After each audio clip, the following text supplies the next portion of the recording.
మన DNA TV, మన రాష్ట్రం, మన ఛానల్. నమస్కారం. ఈరోజు జరిగినటువంటి రాష్ట్ర ప్రభుత్వ కేబినెట్ సమావేశంలో దాదాపు 41 అంశాల మీద ప్రభుత్వం నిర్ణయాలు తీసుకోవడం జరిగింది.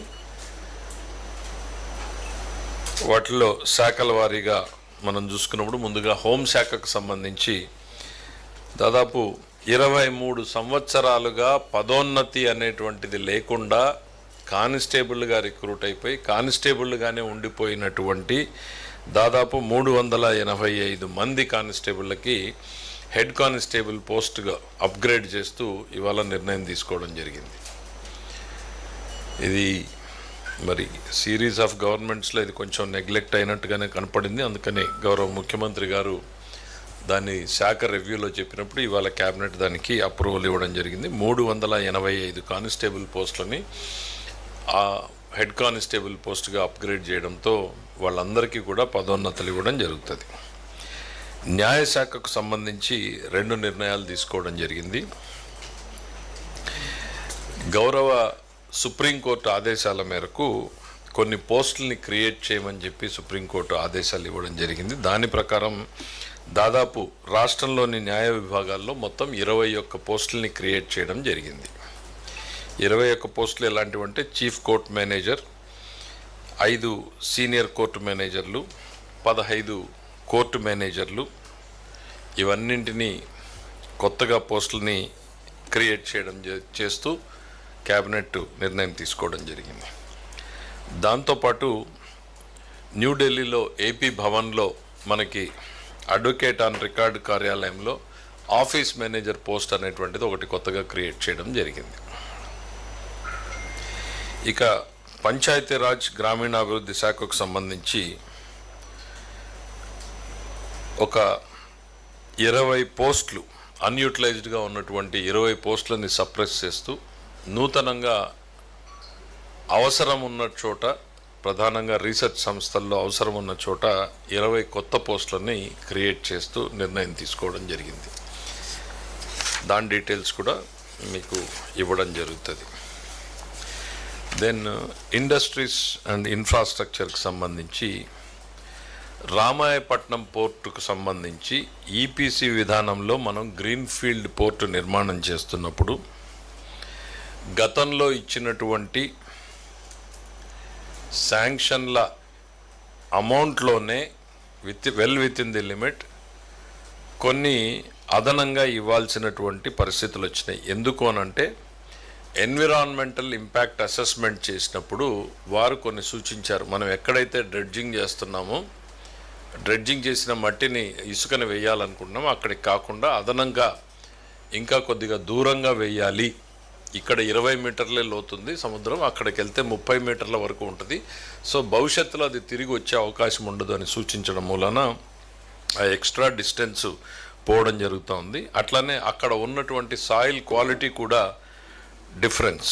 ఈ 2 కారణాల చేత దాదాపు అదనంగా 354 కోట్ల రూపాయల అదనపు భారం పడుతూ ఉంది. దానికి కూడా అనుమతిస్తూ తీసుకోవడం జరిగింది. అయితే టోటల్ ప్రాజెక్ట్ కాస్ట్లో మాత్రం మార్పు లేదు. అందులోనే ఈ అమౌంట్ అడ్జస్ట్ అవ్వడం జరుగుతూ ఉంది. మీకు డీటెయిల్ నోట్స్ ఇస్తాం. 354 కోట్ల 23,81,192 అంత డీటెయిల్ ఇస్తాం. ఇక అగ్రికల్చర్ అండ్ కోఆపరేషన్కి సంబంధించి మార్క్ఫెడ్ ఎన్డీసీసీ నుంచి 1800 కోట్లు ఫ్రెష్ వర్కింగ్ క్యాపిటల్ లోన్ తీసుకోవడం కోసం, గవర్నమెంట్ గ్యారంటీ కోసం ఇవాళ క్యాబినెట్ అప్రూవల్ ఇవ్వడం జరిగింది. ఆర్ఎండ్బికి సంబంధించి కీలకమైనటువంటిది కేంద్రంలో మనకు ఉన్నటువంటి ఏపీ భవన్గా ఇప్పటిదాకా మనం పరిగణ తీసుకోబడుతున్న దగ్గర 11.53 ఎకరాలు. మీ అందరికీ తెలుసు, మనకి ఆంధ్రప్రదేశ్, ఉమ్మడి ఆంధ్రప్రదేశ్ నుంచి వచ్చిన భూమిని మనము పంచుకున్నప్పుడు మనకి ఈ 11.53 ఎకర్స్ రావడం జరిగింది. దాంట్లో 124.5 కోట్లతో కొత్తగా భవనాన్ని నిర్మించాలి అనేటువంటిది తీసుకోవడం జరిగింది. దాన్ని నేషనల్ బిల్డింగ్ కన్స్ట్రక్షన్ కార్పొరేషన్కి అందివ్వాలని చెప్పేసి అనుమతి ఇవ్వడం జరిగింది. ఇది కేంద్ర ప్రభుత్వ సంస్థ, ఎన్బిసిసికి ఇవ్వాలి అనేటువంటిది బ్రాడ్గా. ఎట్లా ఏంటి డిజైన్స్ అవన్నీ కూడా ఎన్బిసిసితో ప్రాథమికంగా ఎస్టిమేట్లు మనేసింది 124.5 crores. సో ముఖ్యమంత్రి గారు చాలా డీటెయిల్డ్గా చెప్పారు. ఆంధ్రప్రదేశ్ కల్చర్ రిఫ్లెక్ట్ అయ్యేటట్టు భవనం డిజైన్లు ఉండాలి, ఆంధ్రప్రదేశ్ అవసరాలకు ఉపయోగపడేటట్టుగా ఉండాలి, at the same time all modern facilities, conferences ఉండాలి, మెయింటెనెన్స్ ఖర్చులు తగ్గేటట్టుగా కూడా, లేకపోతే ఏ రకంగా దాన్ని కొంత ఇతరుల వినియోగం, కొంత ప్రభుత్వంకి భారం తగ్గించే రకంగా డిజైన్ చేయొచ్చో కూడా చూడమని చెప్పి ముఖ్యమంత్రి గారు సలహా ఇవ్వడం జరిగింది. పీపీపీ కాదు, స్ట్రైట్ అవే అది పీపీపీలో చేపట్టడానికి వీలు లేదు కాబట్టి అది కేవలం ఆంధ్ర ప్రభుత్వమే చేస్తూ ఉంది. మనం కాకపోతే we can rent it out, lease it out, అట్లాంటి ప్రొవిజన్స్ ఉంటాయి, వాటిని పరిశీలించమని చెప్పారు. బట్ బేసిక్గా ఆంధ్రప్రదేశ్ సంస్కృతిని ప్రతిబింబించేలాగా భవనం ఉండాలి అనేటువంటిది, దానికి మంచి పేరు కూడా సూచించవచ్చు. మీరు కూడా పౌరులుగా ఆంధ్రప్రదేశ్ భవనానికి ఊరికే సింపుల్గా ఏపీ భవన్ అనేటువంటి పేరుతో కాకోకుండా, కొంతమంది స్వర్ణాంధ్ర భవన్ అన్నారు, ఇంకా ఏదైనా బెటర్ నేమ్స్ ఉంటే కూడా సజెస్ట్ చేయండి. ఆంధ్రప్రదేశ్ కల్చర్ రిఫ్లెక్ట్ అవ్వాలి, లేకపోతే ఆత్మగౌరవం రిఫ్లెక్ట్ అవ్వాలి, మన ఆ రకమైనటువంటి పేర్లు సజెస్ట్ చేయమని చెప్పి కూడా కోరడం జరిగింది. ఇక మున్సిపాలిటీస్లో మనం వేస్ట్ టు ఎనర్జీ ప్లాంట్స్ ఇచ్చాం.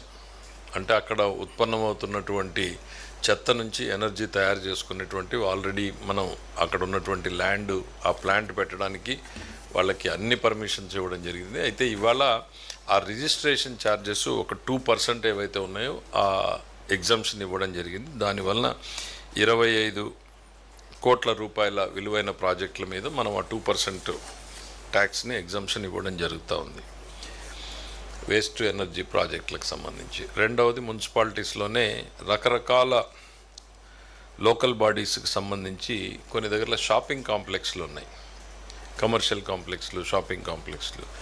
దానికి యూనిఫామ్ రేటు లేకుండా ఉంది, ఒక్కో దగ్గర ఒక్కో రకంగా ఉంది.